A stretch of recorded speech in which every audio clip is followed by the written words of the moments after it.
Hello बच्चों, आशा करता हूं कि आप सभी लोग अच्छे होंगे। आज फिर से हम अपना दूसरा त्रिकोणमिति के जो 9.1 है उसका इंपॉर्टेंट क्वेश्चन लेकर आए हैं, जो कि बिहार बोर्ड में अक्सर क्या होता है, पूछा जाता है। ये क्वेश्चन है आपका कि जमीन से 60 मीटर की ऊंचाई पर एक पतंग उड़ रही है। पतंग से जुड़े डोरी को जमीन पर अस्थायी रूप से एक बिंदु से बांध दिया गया है। डोरी का झुकाव जमीन से 60 डिग्री है, तो डोरी की लंबाई ज्ञात करें। कल भी आप लोगों को मैंने बताया था कि कभी भी हाइट एंड डिस्टेंस के सवाल अगर नहीं समझ में आता है तो उस चीज को कम से कम एक दो बार क्या करना चाहिए, रिवाइज कर लेना चाहिए। यानी रिपीट जब तक आप नहीं करेंगे तब तक आपको सवाल समझ में नहीं आएगा, और जब तक सवाल समझ में नहीं आएगा तब तक ये आपसे सॉल्व नहीं हो सकता है। जमीन से 60 मीटर की ऊंचाई पर, तो जमीन से 60 मीटर की ऊंचाई पे तो मान लिया जाए कि अगर ये जमीन है, ये क्या है, जमीन है, तो इससे कह रहा है 60 मीटर ऊंचाई, यानी 60 मीटर ऊपर की तरफ। 60 मीटर मान लिया हमने, क्या है, ऊंचा है। पतंग उड़ रहा है, मान लिया कि ये पॉइंट ए पे पतंग है, ये बी जो है आपका ऊंचाई है, यानी बीसी जो है, अर्थात ये बीसी जमीन है, और जमीन के एक बिंदु से जो आपका ये पतंग है, पतंग की ऊंचाई कितना है, 60 मीटर है। अब कहता है पतंग से जुड़ी डोरी को जमीन पर अस्थायी रूप से एक बिंदु से बांध दिया गया। अगर पतंग आसमान में उड़ता है तो आप लोगों को ध्यान होगा कि आप बचपन में पतंग उड़ाए होंगे, तो पतंग का जो डोर होता है वो हमेशा क्या होता है, टेढ़ी होती है। यानी ये अगर पतंग होगा तो इसका डोर इस प्रकार से होगा, ये तिरछा हो गया थोड़ा सा इसको,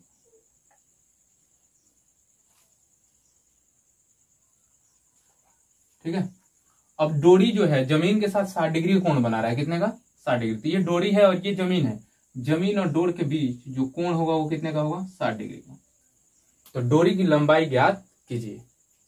अब इस चित्र में आपने जो भी किया, जो भी चीजों को दर्शाया आपने सवाल के अनुसार, इन सारी चीजों को अब आपको लिखना है। माना कि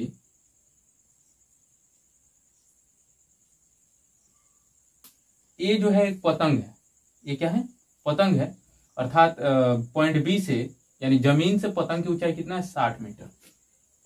तो हम डायरेक्ट इसको लिख सकते हैं कि ए बी बराबर 60 मीटर ऊंचाई पर पतंग उड़ रही है। दूसरी चीज क्या है आपका, ए सी डोर है, ए सी बराबर डोर है पतंग की, किस चीज की, पतंग की डोर है ए सी।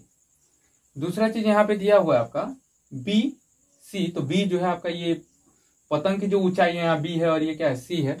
सी वह बिंदु है जिस बिंदु पे आपका जो पतंग का डोर है वो बांधा गया है अस्थायी रूप से, और इस बिंदु से ये जो पतंग का डोर है वो 60 डिग्री कोण बना रहा है, और कोण बी पे जो है आपका समकोण बन रहा है। तो ए बी सी बराबर कितना है, तथा एंगल ए बी सी बराबर जो है आपका कितना डिग्री है, 60 डिग्री। जो भी चीजें आपने इस चित्र में बनाया उन सारी चीजों को यहां पे क्या किया, आपने लिख दिया।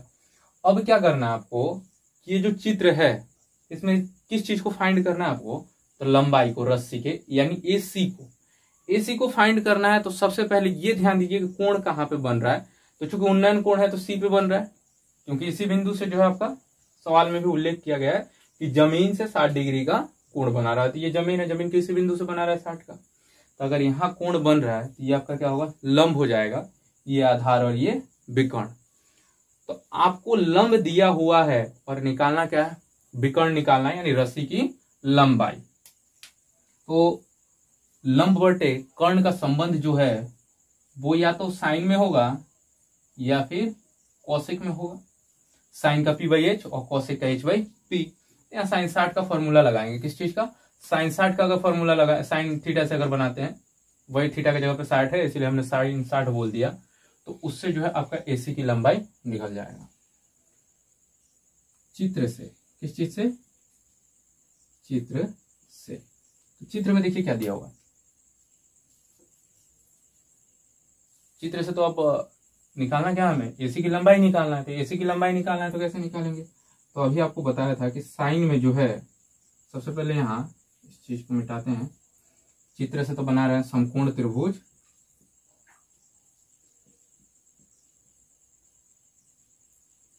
ए बी सी में कोण सी बराबर 60 डिग्री से, कोण सी बराबर 60 डिग्री से, यानी इस त्रिभुज में हम बना रहे हैं सवाल तो किस कोण के लिए, सी कोण के लिए बना रहे हैं। Sine 60 degree is equal to कितना होगा आपका पी बाई एच। पी जो है आपका ए बी है, पी क्या है, ए बी, और बटे एच का मान क्या है, ए सी। तो साइन 60 का जो वैल्यू होता है वो आपका कितना होता है, √3/2, और ए बी का मान कितना दिया हुआ है आपका 60 मीटर बटे ए सी। अब इस चीज का क्रॉस मल्टीप्लाई अगर हम करते हैं, ए सी में √3 से मल्टीप्लाई करेंगे, ये हो जाएगा √3 ए सी, और 60 में 2 से गुणा करेंगे तो 120 मीटर। अब ये √3 यहाँ गुणा में है क्योंकि एसी का मान निकालना है आपको।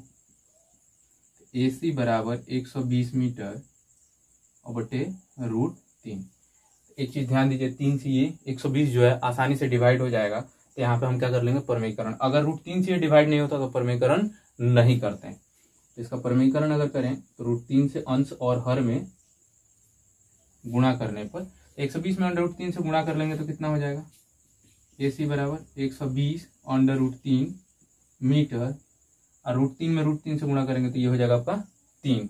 तो 3 से ये कट जाएगा 40 बार में, अर्थात ए सी यानी जो आपका धागे की लंबाई है उसका मान कितना आ गया, 40√3 मीटर।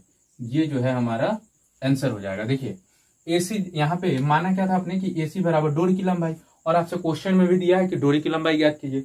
एसी का मान कितना आ गया, 40√3। ये जो है हमारा आंसर हो जाएगा। अगर वीडियो पसंद आया हो तो लाइक एंड शेयर करें।